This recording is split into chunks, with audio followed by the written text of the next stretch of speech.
John Garcia talks about his experience of coming from Catholicism to Judaism. Today, he commonly leads services at the congregation B'nai Zion in El Paso, Texas. He had troubles with the Inquisition too, but the ones that got of course, that were burned. The one that was burned at the stake was Luis Carvajal El Mozo. El Mozo. He's the one that was burned. I don't think the uncle was burned. He was not burned. He died. He died under mysterious circumstances. But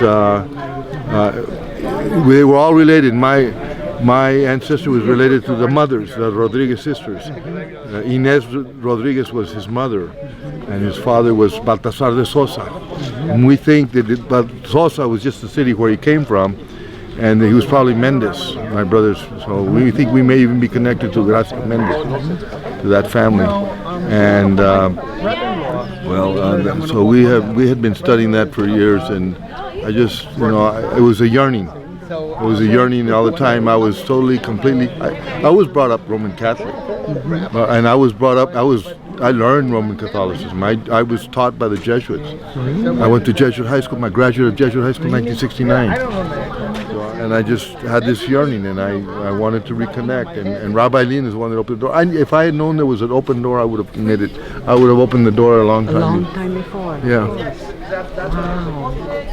But that's really wonderful. Yes. And then you learn Hebrew. Well, I've been studying it. I'm drawn to it. I mean, I'm drawn to it because I'm a linguist. I believe that I learned English a lot better than a lot of Americans. I know English very. I learned English and Spanish. I learned Spanish. I was a top student in the Spanish language. My Spanish teacher classes. I learned Latin. I was a top student in Latin. And when I came here, I connected to the Hebrew.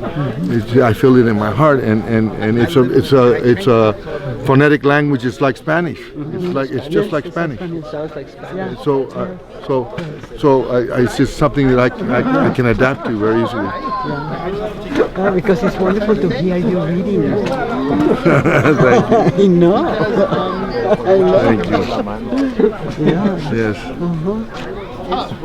And so I have another brother, Ralph, here. He and I were the ones that made the move here, and he's the one that did the genealogy. Yeah. And David, my middle brother, my second. There's 7 brothers.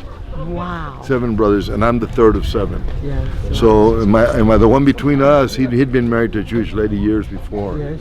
So he was Jewish all along. All along. Yeah. So it just was a natural thing, and I would go to church and I'd hear them saying what Jesus said, and I didn't believe it. I didn't believe he said those things. I didn't connect with it. I started to lose it very fast, and then when I started listening to Rabbi Leon, I just, because I tell you, if I had known that there was a door that I could open, I would have opened it. And I didn't. It was the only one that made me know that there was a door that I could open was Rabbi Leon. Yeah, Rabbi Leon is somebody so important. Yes, he is. So important in the community. I mean, he has done so much. Yes, he has. He has. Yeah. And I agree with him that we're the future. Yes. Here in this community, Yes. there is a dichotomy.